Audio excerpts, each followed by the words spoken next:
This is a story about a conflict that pits farmers against fishers, people against wildlife. It's taking place in the ricelands and wetlands of southern Sri Lanka, but the lessons being learned here will have application wherever people, nature, and the need to share limited water resources converge. Water, of course, is vital. I mean, the rainfall in this area of Sri Lanka is low relative to the other parts of the country. And without, let's say, capturing this water in the rainy season, it would be impossible for people to make a living here. Wim van der Hoek coordinates the Health and Environment Program at the International Water Management Institute, IWMI. It's an organization Canada supports and is working to help communities manage their water resources. Sri Lanka has a long and proud history built on clever and wise water management. Many ancient and very sophisticated irrigation systems are still in use today. It's estimated that irrigation is taking place in this area for at least the last 2,000 years. And it was always based on small reservoirs, or tanks as they are called here, to irrigate small paddy fields. But because of the increase in population and the need for more food production, there was a need for, let's say, to expand the irrigated areas. 15 years ago, the government built a massive new irrigation system. It was designed to transform jungle into food-producing riceland. It was also close to Bundala National Park, a haven for shorebirds, crocodiles and elephants, and a saltwater prawn fishery.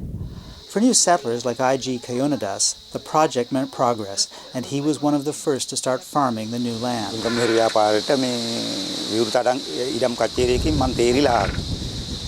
අධ්‍යාපන සුසුකම් කෘෂිකර්ම ගැන හේත් මම ගොවිතැන් කරා ඒක නිසා ඒ දැනුම අනුව මම තේරුණා මේ ගොවියෙක් වශයෙන් මෙහෙ එන්න.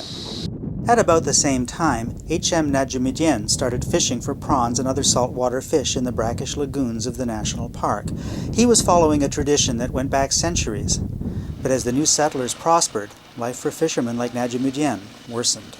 දැනට ඉස්සෙන අර මං කියපු කාලෙදි තමයි අර ඉස්සෝ තිබුණේ තිබිලා මේ අල කැපුවට පස්සේ ඒ ඉස්සෝ නැත්තරම නැති වුණා මේකේ. ඒ කියන්නේ ලුණුගම්බේර ව්‍යාපාරේ වතුර මෙතනට පිරෙනකොට මේ ඇලෙන් සම්පූර්ණ හොදගෙන යන ඔක්කොම ටික මූදට වතුර ටික අර වතුර සම්බන්ධ කරන්න විදියක් නෑ මේකට.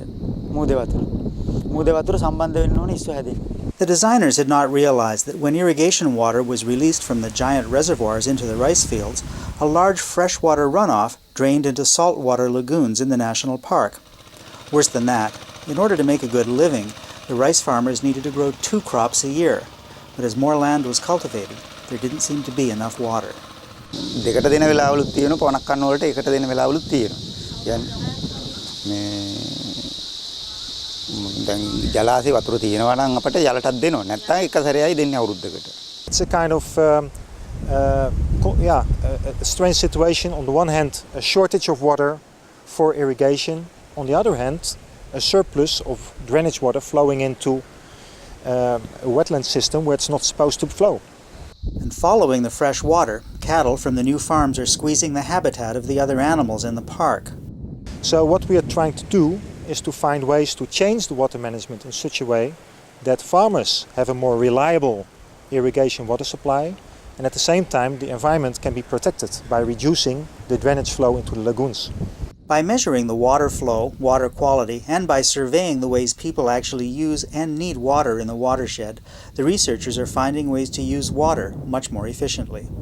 So you cannot just look at an irrigation scheme or at one wetland scheme or even at a domestic water supply, drinking water supply to a village or a small town. You have to look at water as one resource in a river basin context.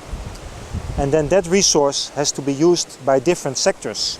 Even the farmers who moved here for a better life 15 years ago realize that whatever solution is found, it has to be good for all the players, even the elephants that occasionally terrorize the neighborhood because they can't tell the difference between farms and the park. ඒගොල්ලෝ කියන්නේ ඒගොල්ලන්ගේ හිටපු නිජ බිමක් ඒක නිසා ඉතින් උන් එනවයි කියන එක. නමුත් ඒක ඒගොල්ල අපට ආරක්ෂාවක් ඒගොල්ලන්ගෙන් සැපෙන්නේ නැහැ. ඔයා හිතන්නේ අලිත් ආරක්ෂා වෙන්න ඕන අපිට ආරක්ෂා වෙන්න ඕන. ඒක සම්පූර්ණ වනජීවියකෙන් කෙරෙන්න ඕන වැඩක්. වනජීවි දෙපාර්තමේන්තුවෙන් කරන්න ඕන වැඩක්. අලිත් ආරක්ෂා වෙන්න ඕන අපිට ආරක්ෂා කරන්න ඕන. මේ ඉතින් ඒ යාලා ඒව පැහැර හැරිලා තියෙනකොට දුරට. When the study is complete, it should result in a plan that will do just that.